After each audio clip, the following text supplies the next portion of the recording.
ताज्या बातम्यांसाठी महान करेला सबस्क्राइब करा आणि बेल आयकॉनला क्लिक करा। मांडेदुर्ग खडी प्रकरण स्फोट प्रकरणी माजी मंत्री बर्मू अण्णा पाटील यांची पाहणी।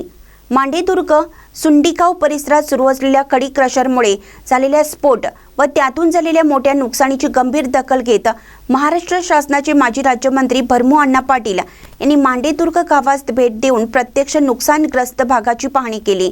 यावेळी त्यांनी ग्रामस्थांशी संवाद साधत झालेल्या आर्थिक, मानसिक व आरोग्य विषयक नुकसानीची सविस्तर माहिती घेतली। खडी क्रशरमधील स्फोटामुळे अनेक घरांना तडे जाणे, पाण्याच्या टाक्या व विहिरींचे नुकसान होणे, मोठा आवाज व धुळीमुळे भीतीचे वातावरण निर्माण झाल्याच्या तक्रारी ग्रामस्थांनी मांडल्या। विशेषतः लहान मुले, वृद्ध व विद्यार्थ्यांना मोठा त्रास सहन करावा लागत असल्याचंही त्यांनी निदर्शनास आणून दिलं।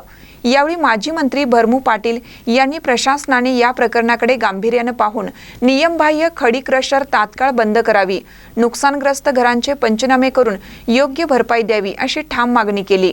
जनतेच्या जीवित व मालमत्तेशी खेळ करणाऱ्यांना पाठीशी घातलं जाणार नाही असा इशाराही त्यांनी दिला।